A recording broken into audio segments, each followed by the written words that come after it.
صحابہ جب جانور ذبح کرنے لگتے پہلے یہ دعا پڑھتے، پھر کہتے اللہم تقبل منا کما تقبلتا خلیل کا ابراہیم علیہ السلام وتقبلتا حبیب کا محمد صلی اللہ علیہ وسلم، اے اللہ ہم سے بھی قبول فرما جیسے تو نے حضرت ابراہیم سے قبول فرمائی اور جیسے اپنے حبیب حضرت محمد صلی اللہ علیہ وسلم سے قبول۔ یہ ساری دعا پڑھی اور جب جانور ذبح کرنے لگے تو پھر پڑھیں بسم اللہ اللہ بسم اللہ اللہ۔ اچھا دو آدمیوں نے ہاتھ رکھا ہوا ہے، دو آدمیوں، اب اگر ایک نے بھی نہ پڑھی بسم اللہ اللہ اکبر تو جانور حلال نہیں ہوگا، دونوں کو پڑھنا پڑے گا۔ یہ مسئلہ یاد رکھنا۔ ایک اور بات بھی بتانی ہے آپ، وہ بھی آپ نے یاد رکھنا۔ قربانی کے بڑے جانور میں کتنے حصے ہوتے ہیں؟ 7۔ اب 7 حصوں میں 7 کی نیت قربانی کی ہونی چاہیے، 7 کی۔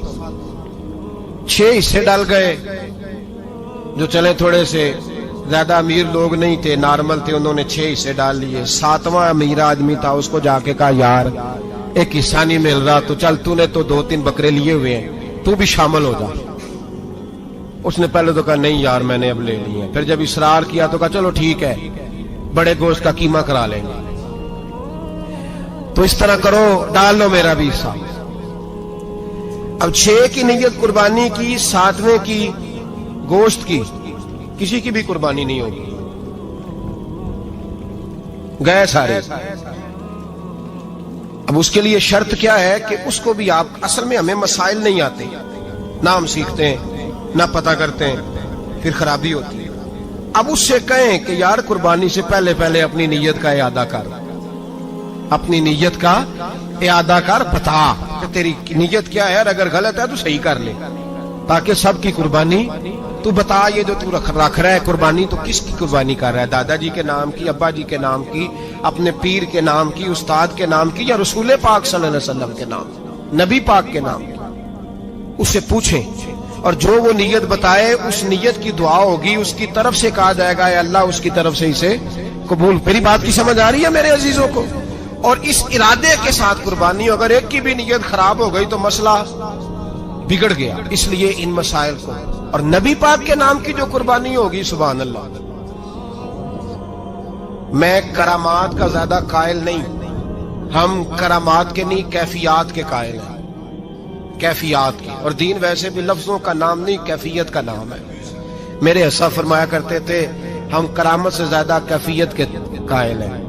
اگر مرید ساری زندگی کرامتیں سناتا رہے اور کبھی اسے مدینے جانے کا شوق ہی پیدا نہ ہو، کبھی نبی پاک کے نام پہ آنسو نہ آئے، تو پھر کرامت کا فائدہ نہیں، کیفیت تو ملی نہیں اسے، ہم کیفیت۔ اسی طرح ہم نظرانے کے نہیں نظر آنے کے قائل ہیں۔ تو بھائی یہ یاد رکھ لیں، کیفیت کا نام دین ہے۔ نبی پاک صلی اللہ تعالی علیہ وسلم نے حج ایک فرمایا، قربانی حضور جس دن مدینے آئے اس وقت شروع فرمائی، اور ہر سال حضور قربانی دیتے، ہر سال 2 جانور ذبح فرمائے۔ یا رسول اللہ صلی اللہ تعالی علیہ وسلم 2 کا کیا مقصد فرمایا؟ ایک میری طرف سے، ایک میری غریب امت کی طرف سے۔ یا رسول اللہ صلی اللہ علیہ وسلم کس طرف سے فرمایا؟ ایک میری طرف سے، ایک میری امت کی طرف سے۔ کبھی فرمایا ایک میری طرف سے، ایک میرے اہل بیت اور میری امت کی طرف سے۔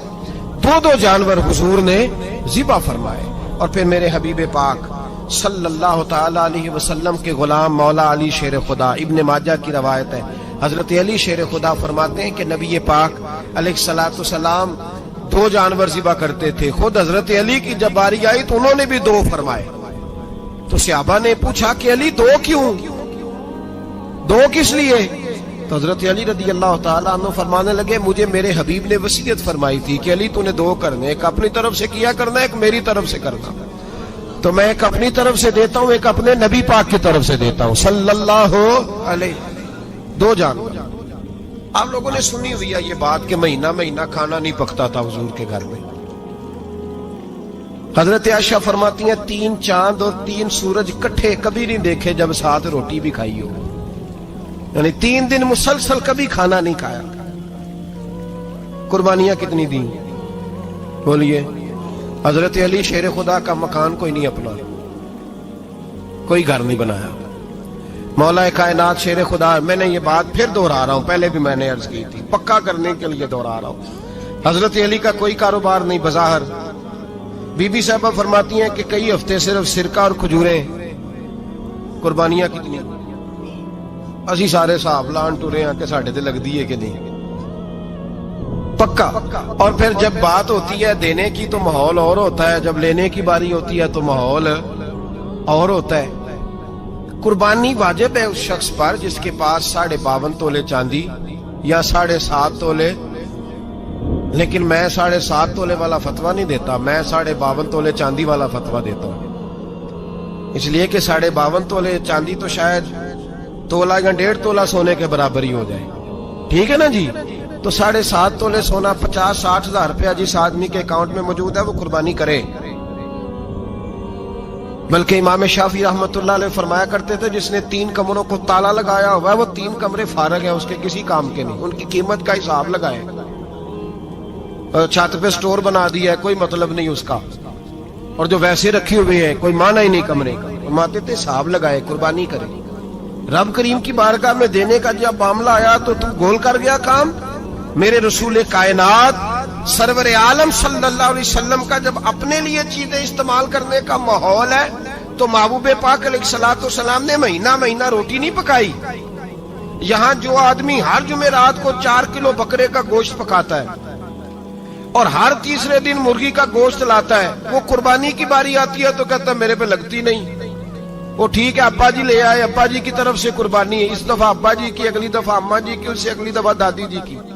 او خدا کے بندو، جس آدمی کے پاس پیسے ہیں پہلے اپنی قربانی واجب ہے۔ میری بات کی سمجھ آ رہی ہے عزیزوں کو؟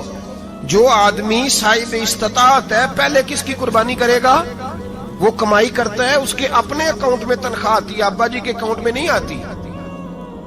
اس نے اپنا بینک بیلنس چوری بھی رکھا ہوا ابا جی سے، پہلے اپنی قربانی کرے۔ اگر اس کو شوق ہے، دل کرتا ہے تو ایک اور خریدے، پھر ابا جی کی طرف سے کرے۔ اگر اللہ نے توفیق دیا تو ایک اور خریدے، اماں جی کی طرف سے کرے۔ اور اگر اس کے دل کو اللہ ٹھنڈک عطا کرے، سکون کرے، تو پھر اپنے رسول کی طرف سے بھی قربانی دے، پھر اپنے محبوب کی جانب سے بھی قربانی کرے۔ نبی پاک صلی اللہ تعالی علیہ وسلم نے ہر سال 2 قربانیاں دی، 10 سال، کل کتنی ہوگی 10 سالوں میں؟ بولیے۔ اور جب حضور حج کرنے گئے نبی پاک نے 63 اونٹ ذبح فرمائے۔ ایک اونٹ میں کتنی قربانیاں ہوتی ہیں؟ 63 اونٹ حضور نے ذبح فرمائے۔ اور حدیث بڑی مزیدار ہے، حضرت ابو ہریرہ رضی اللہ تعالیٰ عنہ فرماتے ہیں کہ جب اونٹ ذبح کرنے کی باری آئی تو ہم سوچ رہے تھے، پریشان تھے کہ یہ تو بڑا مشکل ہے ذبح کرنا، بڑا مشکل ہے، اس کو تو نہر کرنا پڑتا ہے، گرانا پڑتا ہے، باندھنا پڑتا ہے، سب سے مشکل کام اونٹ ذبح کرنا ہے۔ تو نبی پاک صلی اللہ علیہ وسلم کی تو عادت کریمہ ہے، اپنے ہاتھ سے ذبح کرتے ہیں حضور۔ وہ ہمارا اللہ خیر کرے، اب اللہ ہی حافظ ہے، ذبح کرنا تو دور کی بات ہے۔ ہمارا جو BA پاس لڑکا ہے نا، اس کو ڈر آتا ہے جانور کے پاس کھڑے ہوتے ہیں، کہتے ہیں بچوں کو اندر لے جاؤ، 10 سال کا 12 سال کا کو اندر لے جاؤ، ذبح کرنا روئے گا۔ اب بس کرو یار، یہ کس قوم سے تمہارا تعلق پڑ گیا ہے؟ ہمارے تو 12 اور 14 سال کے معوذ اور معاذ ابو جہل کی گردن کاٹ کے رکھ دیا کرتے تھے، اور تو بچہ بکرا ذبح کرنے سے ڈرا رہا ہے، اس کو کھڑا کر لا کے۔ قربانی تو جہاد کی ٹریننگ ہے، وہ کھڑا کر، اس کو کہا بیٹا یہاں کھڑا ہو، اللہ کے رستے میں بکرے کی گردن کاٹنی ہے۔ اگر کوئی شخص خدا رسول کے دین کی مخالفت کرے، کفر کا جھنڈا اٹھائے، تو اس کی گردن بھی کاٹنی ہے۔ یہ ٹریننگ ہے بچوں کے لیے۔ یہاں عجیب ماحول ہے، ڈر لگ رہا ہے، پیچھے ہٹ جاؤ۔ اور جس صاحب کی قربانی ہے وہ بھی کوئی 1.5 کلومیٹر کے فاصلے پہ کھڑے ہیں، دور کھڑے ہو کے دیکھ رہے ہیں۔ نفیس ہی بڑے ہیں جناب، لطیف ہی بڑے ہیں، کپڑوں کو کوئی قطرہ خون کا لگ گیا تو بڑی مصیبت بن جائے گی۔ اور امیر آدمی، اس کا تو گھر کسائی نے خود فون کیا ہے کہ صاحب سب سے پہلے میں آپ کے گھر آؤں گا، اس کو پتہ ہے کہ منہ مانگی قیمت ملے گی۔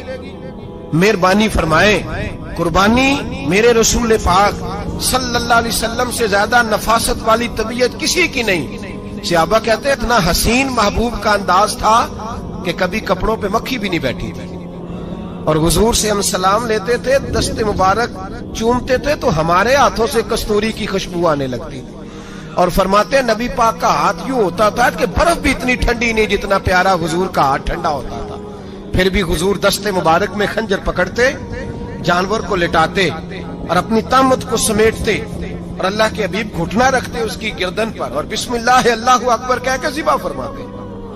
حضور خود دست مبارک سے تو اتنا زیادہ نازک مزاج ہو گیا ہے کہ اب یہ والی سنت ادا کرنا مشکل ہو گیا تیرے لیے. 63 اونٹ ہیں اور صحابہ کرام علیہم رضوان فرماتے ہیں کہ حال یہ ہے ہم سوچ رہے ہیں کیسے ذبح کریں گے, کیا کریں گے, کیسے گرائیں گے. اور نبی پاک صلی اللہ علیہ وسلم کہتے ہیں ہم ابھی سوچ میں ہی تھے کہ حضور نے چھری پکڑی. خنجر جب حضور نے اٹھایا تو فرماتے ہیں اونٹ دوڑتا ہوا آیا اور نبی پاک کے سامنے آ کے لیٹ گیا. فرماتے ہیں اللہ کے رسول نے بسم اللہ اللہ اکبر کہہ کے ذبح کیا, اس نے ٹانگ بھی کوئی نہیں ہلائی, پیر بھی کوئی نہیں ہلایا. وہ کسی شاعر نے بڑی عجیب بات کہی تھی, اس نے کہا پھنسی جو دام میں بلبل تو لگی یوں کہنے کرے گا قتل کیا تو نے جب اسیر مجھے, کباب شمع کے شعلے پہ کیجیو صیاد شکل گل نظر آئے دم اخیر مجھے. وہ کہتے ہیں بلبل کو شکاری, صیاد شکاری نے پکڑ لیا بلبل کو, تو صیاد سے بلبل کہنے لگی تو نے پکڑا ہے تو قتل تو کرے گا ہی نا, کھائے گا تو صحیح, ایک میری منت ہے. شکاری کہنے لگا وہ کیا, تو بلبل کہنے لگی جب تو مجھے ذبح کرے نا اور پکائے تو مجھے پھول سے بڑی محبت ہے. اس طرح کرنا, کوئلے اتنے زیادہ دہکانا, اس قدر زیادہ آگ جلانا کہ ان کی شکل گلاب کے پھول کی طرح سرخ ہو جائے.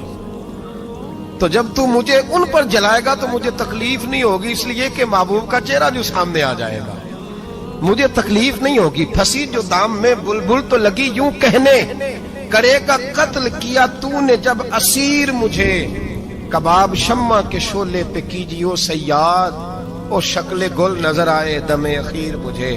اعلیٰ حضرت بریلوی علیہ رحمہ فرمایا کرتے تھے, فرماتے تھے بڑی تکلیف ہوگی جب جان نکلے گی. روایتوں میں آتا ہے جس طرح باریک دوپٹہ جھاڑیوں پہ ڈالا جائے کھینچا جائے تو پھٹ جاتا ہے, یوں تکلیف ہوگی. پر فرمانے لگے رسول اللہ کے غلام کو کوئی تکلیف نہیں ہوگی. حضور کیوں؟ فرمایا اس لیے کہ جب جان نکلنے لگے گی تو سامنے جلوہ ودوحاد آ جائے گا. حضور کے جلوے ہوتے رہیں گے تو پتہ ہی نہیں چلے گا جان کیسے نکل گئی.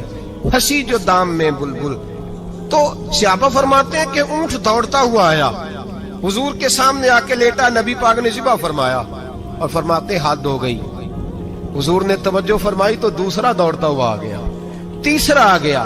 حضرت ابو ہریرہ فرمایا کرتے اونٹ ایک دوسرے کو دھکے دیتے تھے, پیچھے ہٹ جا پہلے میں نے جانا ہے, پہلے میں نے جانا ہے. 63 اونٹ وادی منا میں حج کے موقع پر میرے رسول پاک نے دست مبارک سے ذبح فرمائے. ہر قربانی حضور نے اپنے ہاتھوں سے فرمائی. قربانی واجبات دین میں سے, ضروریات دین میں سے ہے, اور کوئی اتنا لمبا چوڑا مسئلہ نہیں. بہت ساری چیزوں کو خود بخود مشکل کر لیتے ہیں. ٹی وی پہ خبر آتی ہے فیصل آباد کے 2 بیل ہیں, بولو اور ڈولو, پتہ نہیں کتنے من ان کا وزن ہے. ان سے پوچھا جا رہا ہے کہ بولو ڈولو کھاتے کیا ہے, تو کہتے ہیں بادام کھاتے ہیں, مکھن کھاتے ہیں. یہ جناب پتہ نہیں ان کو دودھ کتنے کلو روز پیتے ہیں, اور بولو ڈولو بیچارے سے خود نہیں چلا جا رہا. لگ ایسے رہ جیسے وہ خود کہہ رہے ہیں مہربانی کرو ہمیں ذبح کر لو, اب تو اٹھا بیٹھا بھی نہیں جا رہا. او خدا کے بندو, دین کی اصل حقیقت کو سمجھو. یہ تو حضور نے فرمایا خوبصورت جانور لاؤ, یہ کس حدیث میں آیا ہے کہ اسے بادام کھلاؤ؟ آج لوگ انسانوں کو روٹی نہیں مل رہی اور جانوروں کو بادام کھلا رہے ہو. اس کے حصے میں جو اللہ نے شے رکھی ہے نا وہ چارہ ہے, اس کو چارہ کھلاؤ اور اچھے طریقے سے پیٹ بھر کے کھلاؤ.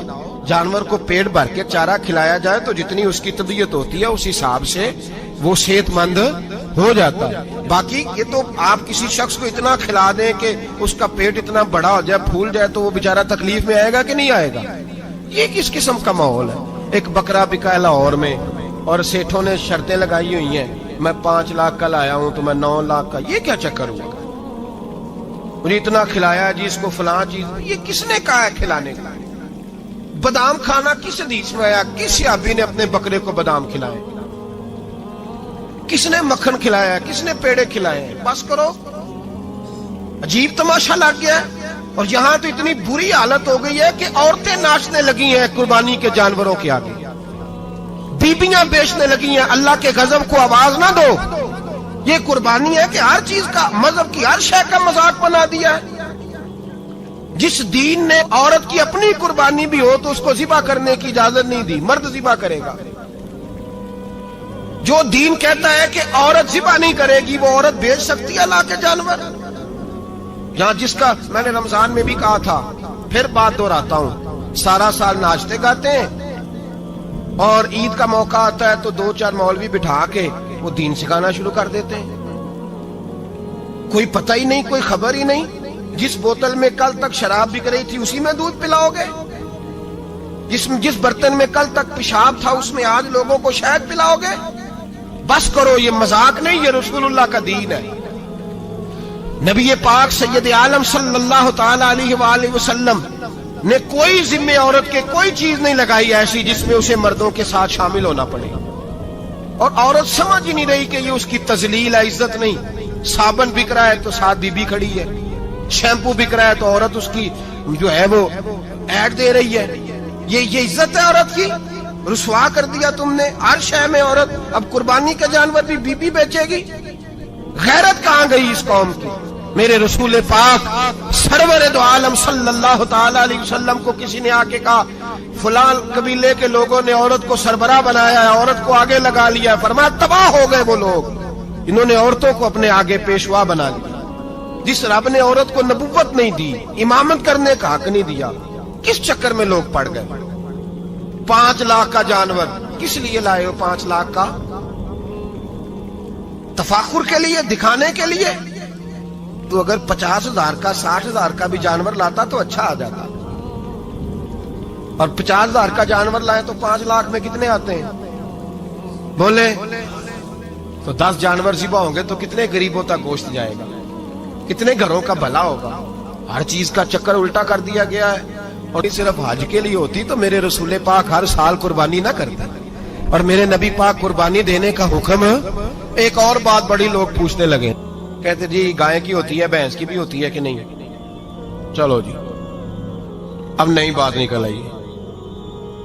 حدیث پاک میں لفظ آیا اونٹ کا، نبی پاک نے فرمایا بکرا 1 سال کا، گائے 2 سال کی، اونٹ 5 سال کا۔ حدیث میں لفظ آ گیا اونٹ کا۔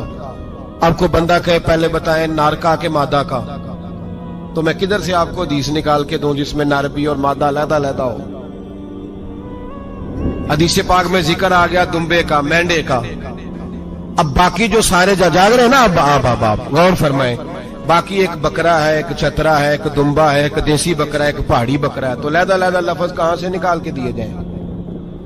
یہ ساری انواع ہیں، اقسام ہیں، نوع ہیں۔ اسی طرح بھینس بھی گائے کی ایک قسم ہے۔ امام اعظم ابو حنیفہ فرماتے ہیں نوع منہ، یہ اس کی ایک قسم ہے، نوع میں سے ہے، گائے کی نوع میں سے ہے۔ آپ عام لفظ بولتے ہیں تو کہتے ہیں بکرا چترا گائے بھینس، عام لفظ ہے نا۔ تو جب گائے کہہ دیا تو اب کو بندہ کہے گائے آیا تو پہلے بتائیں گائے تو ہے تو اس میں بیل شامل ہے کہ نہیں؟ تو گائے کی جتنی قسمیں ہیں نا، ہمارے محدثین بھینس کو گائے میں شامل کرتے ہیں۔ بھینس گائے کی ایک قسم ہے۔ تو نبی پاک صلی اللہ علیہ وسلم نے جب گائے کا لفظ استعمال کیا تو بھینس اس کے اندر آ گئی۔ تو اگر گائے کی قربانی جائز ہے تو بھینس کی قربانی بھی جائز ہے، اگر بیل کی قربانی جائز ہے تو کٹے کی قربانی بھی 100% جائز ہے۔ اس کے اندر 7 حصے ڈالے جائیں گے، اسے قربان کیا جائے گا، یہ جائز ہے۔ اگر آپ صریح لفظ نکال کے دکھانے کو کہیں گے تو پھر تو بڑی چیزوں میں لوگ الجھ جائیں گے۔ پھر کیسے نکالا جائے گا خسی کی جائز ہے کہ نہیں، جو خسی نہیں اس کی جائز ہے کہ نہیں، فلاں کی؟ تو ان تفصیلات، ہاں بہت ساری چیزوں کی تفصیلات حدیث میں ہیں لیکن ساری چیزوں کی موجود نہیں۔ اس لیے میرے عزیز یاد رکھیں، بھینس کی قربانی بھی ہوگی، گائے کی بھی ہوگی، بیل کی بھی ہوگی، کٹے کی بھی ہوگی۔ جن کی نہیں ان کی نہیں۔ ہم نے کبھی کہا ہرن کی قربانی بھی ہوگی یا مرغی کی قربانی بھی ہوگی؟ تو حدیث مبارکہ کے اندر جو چیزیں موجود ہیں ان کی جتنی اقسام ہیں ان سب کی قربانی کرنا ہاں جائز ہے۔ اور میرے نبی پاک صلی اللہ علیہ وسلم نے فرمایا جانور خوبصورت ہو، لنگڑا نہ ہو، کانا نہ ہو، زخمی نہ ہو، خوبصورت جانور لاؤ، اس کو لا کے ذبح کرو۔ لوگ کہتے ہیں چلو اتنے پیسے اللہ کے راستے میں دے دیں، تو یہ کافی نہیں کافی۔ مسلم شریف میں، بخاری شریف میں میرے نبی پاک سید عالم صلی اللہ تعالی علیہ وسلم نے فرمایا 10 ذی الحج کو 10 ذی-الحج کو اللہ کی نظر میں ابن آدم کا سب سے پسندیدہ عمل، لیکن نا 10 ذی-الحج کو، کل 10 ذی-الحج ہے تو بڑے کام ہوں گے، فجر کی نماز بھی ہوگی، تکبیرات تشریق بھی پڑھی جائیں گی.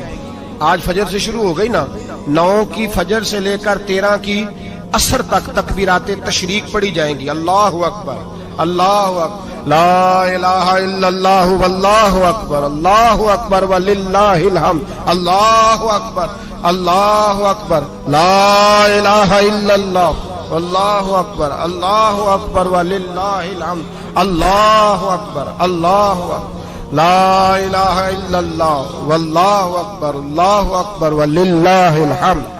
کوشش کریں جب بھی پڑھیں 3 بار پڑھیں. تکبیرات تشریق بھی پڑھی جائیں گی، فجر کی نماز بھی کل ہوگی، عید کی نماز بھی ہوگی، لوگ اور بھی کوئی ذکر اذکار کریں گے. لیکن میرے نبی پاک صلی اللہ علیہ وسلم نے فرمایا 10 ذی-الحج کو اللہ کو اپنے بندے کا جو کام سب سے زیادہ پسند ہے وہ یہ ہے کہ وہ اللہ کے راستے میں جانور کا خون بہائے.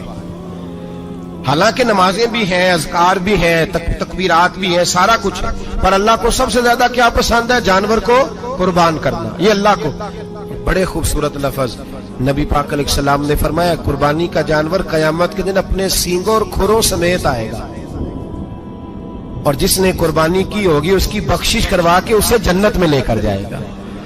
تو فرمایا ابن آدم کا سب سے پسندیدہ عمل یہ، سب سے پسندیدہ، کہ وہ 10 ذی-الحج کو قربانی کریں، کوشش کریں خود ذبح کریں اپنا جانور. یہ حضور کی سنت ہے. یہ نہ ہو سکے تو نبی پاک صلی اللہ علیہ وسلم نے اپنے ہاتھوں سے ذبح کرنے لگے حضرت فاطمہ کا جانور.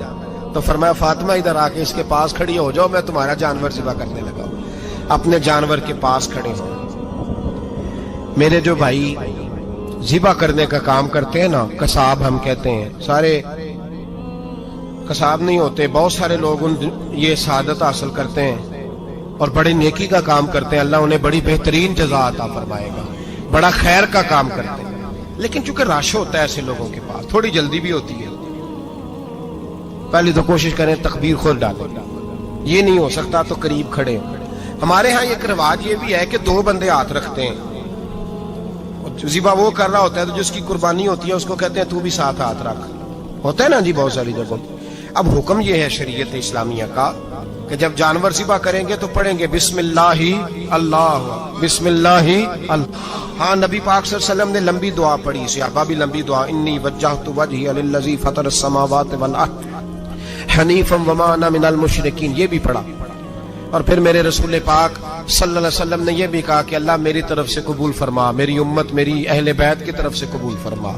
صحابہ جب جانور ذبح کرنے لگتے پہلے یہ دعا پڑھتے، پھر کہتے اللہم تقبل منا کما تقبلتا خلیل کا ابراہیم علیہ السلام وتقبلتا حبیب کا محمد صلی اللہ علیہ وسلم، اے اللہ ہم سے بھی قبول فرما جیسے تو نے حضرت ابراہیم سے قبول فرمائی اور جیسے اپنے حبیب حضرت محمد صلی اللہ علیہ وسلم سے قبول. یہ ساری دعا پڑھیں. اور جب جانور ذبح کرنے لگے تو پھر پڑھیں بسم اللہ اللہ، بسم اللہ اللہ. اچھا 2 آدمیوں نے ہاتھ رکھا ہوا ہے، 2 آدمیوں. اب اگر ایک نے بھی نہ پڑھی بسم اللہ اللہ اکبر تو جانور حلال نہیں ہوگا، دونوں کو پڑھنا پڑے گا. یہ مسئلہ یاد رکھنا. ایک اور بات بھی بتانی ہے آپ، وہ بھی آپ نے یاد رکھنی. قربانی کے بڑے جانور میں کتنے حصے ہوتے ہیں؟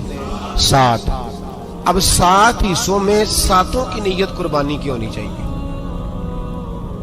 7 کی 6 حصے ڈال گئے، جو چلے تھوڑے سے زیادہ امیر لوگ نہیں تھے، نارمل تھے، انہوں نے 6 حصے ڈال لیے. 7واں امیر آدمی تھا، اس کو جا کے کہا یار ایک حصہ نہیں مل رہا تو چل تو نے تو 2-3 بکرے لیے ہوئے ہیں تو بھی شامل ہو جا. اس نے پہلے تو کہا نہیں یار میں نے اب لے لی ہے. پھر جب اصرار کیا تو کہا چلو ٹھیک ہے بڑے گوشت کا قیمہ کرا لیں گے. تو اس طرح کرو ڈال لو میرا بھی حصہ.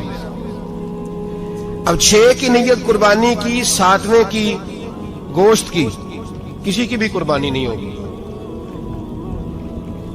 گئے سارے. اب اس کے لیے شرط کیا ہے کہ اس کو بھی آپ، اصل میں ہمیں مسائل نہیں آتے، نہ ہم سیکھتے ہیں نہ پتہ کرتے ہیں، پھر خرابی ہوتی ہے. اب اس سے کہیں کہ یار قربانی سے پہلے اپنی نیت کا اعادہ کر. اپنی نیت کا اعادہ کر، بتا کہ تیری نیت کیا ہے، اور اگر غلط ہے تو صحیح کر لے، تاکہ سب کی قربانی تو بتا. یہ جو تو رکھ رہا ہے قربانی، تو کس کی قربانی کر رہا ہے؟ دادا جی کے نام کی، ابا جی کے نام کی، اپنے پیر کے نام کی، استاد کے نام کی، یا رسول پاک صلی اللہ علیہ وسلم کے نام، نبی پاک کے نام کی؟ اس سے پوچھیں، اور جو وہ نیت بتائے اس نیت کی دعا ہوگی، اس کی طرف سے کہا جائے گا اے اللہ اس کی طرف سے اسے قبول. میری بات کی سمجھ آ رہی ہے میرے عزیزوں کو؟ اور اس ارادے کے ساتھ قربانی، اگر ایک کی بھی نیت خراب ہو گئی تو مسئلہ بگڑ گیا. اس لیے ان مسائل کو، اور نبی پاک کے نام کی جو قربانی ہوگی، سبحان اللہ. میں کرامات کا زیادہ قائل نہیں، ہم کرامات کے نہیں کیفیات کے قائل ہیں، کیفیات کی. اور دین ویسے بھی لفظوں کا نام نہیں، کیفیت کا نام ہے. میرے حصہ فرمایا کرتے تھے ہم کرامت سے زیادہ کیفیت کے قائل ہیں. اگر مرید ساری زندگی کرامتیں سناتا رہے اور کبھی اسے مدینے جانے کا شوق ہی پیدا نہ ہو، کبھی نبی پاک کے نام پہ آنسو نہ آئے، تو پھر کرامت کا فائدہ نہیں، کیفیت تو ملی نہیں اسے. ہم کیفیت. اسی طرح ہم نظرانے کے نہیں، نظر آنے کے قائل ہیں. تو بھائی یہ یاد رکھ لیں، کیفیت کا نام دین ہے.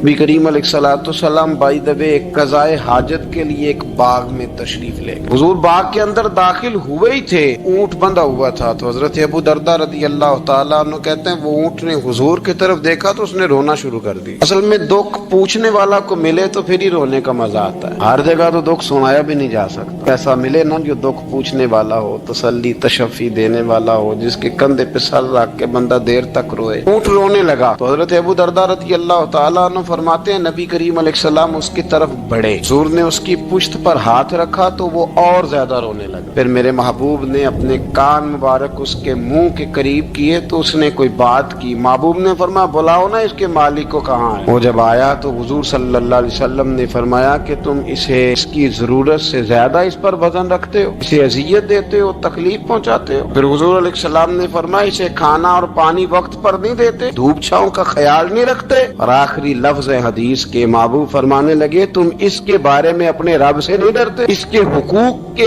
تحفظ کے لحاظ سے تم اللہ کا خوف نہیں رکھتے، وہ تم سے پوچھے گا اس کے بارے میں. یہ حدیث حضرت ابو درداء رضی اللہ تعالیٰ عنہ نے سنی ہوئی تھی نا. جب آپ کا اپنا وقت وصال آیا نا تو حضرت ابو درداء نے بھی اونٹ رکھا ہوا تھا. جناب ابو درداء رضی اللہ تعالیٰ عنہ نے گھر والوں سے بھی معافیاں مانگی، رشتہ داروں سے بھی، دوستوں سے بھی. تو پھر اونٹ کے سامنے بھی جا کے کھڑے ہو کہنے لگے اونٹ دیکھنا اللہ کی بارگاہ میں میری شکایت نہ کر دینا، اس کے حضور کہہ نہ دینا کہ یا اللہ اس نے میرے حق نہیں ادا کیے. فرمایا میں نے کوشش کی ہے تیرے حقوق ادا کرنے کی، اور اگر کہیں کمزوری رہ گئی تو مجھ سے درگزر کر دو. نہیں یہ انداز تھا ان لوگوں، جن باتوں کا ہمیں پتہ چل چکا ہے اس پر عمل کی بھی تو کوشش ہونی چاہیے. تو میرے عزیزوں جانوروں کی حقوق میرے نبی کریم علیہ الصلوۃ والسلام نے بیان فرمائے. سب سے پہلی بات حضور نے یہ بیان کیا کہ جانور کو گالی نہ دو. ایک شخص نے ایک مرغ کو گالی دی تھی تو نبی پاک علیہ السلام نے فرمایا اسے گالی نہ دے، یہ تو تجھے آذان کے لیے بیدار کرتا ہے. پتہ نہ کچھ نوابزادوں اور شہزادوں کی نیند خراب کرتا ہے مرغا بھی. تو خیر مرغوں نے اذان نہیں پڑھنی چھوڑ دی.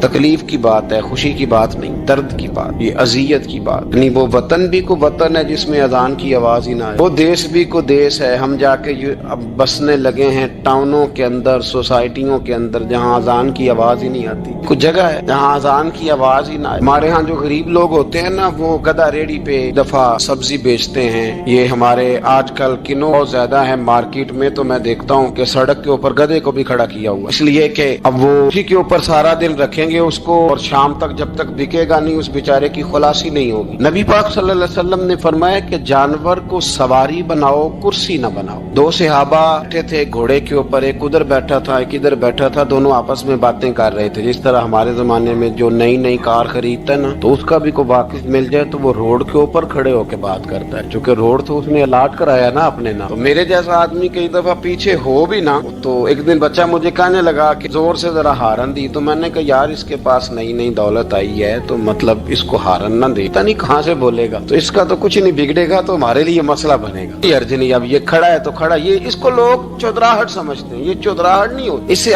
یہ آپ کے کمزور ہونے کی علامت ہے. اس طرح چھوٹا آدمی اس طرح کے کام کرتا ہے. بڑے لوگ تو کسی کو تکلیف ہی نہیں دیتے کیونکہ وہ بڑے ہوتے ہیں. تو نبی پاک علیہ السلام نے دیکھا دو غلاموں کو،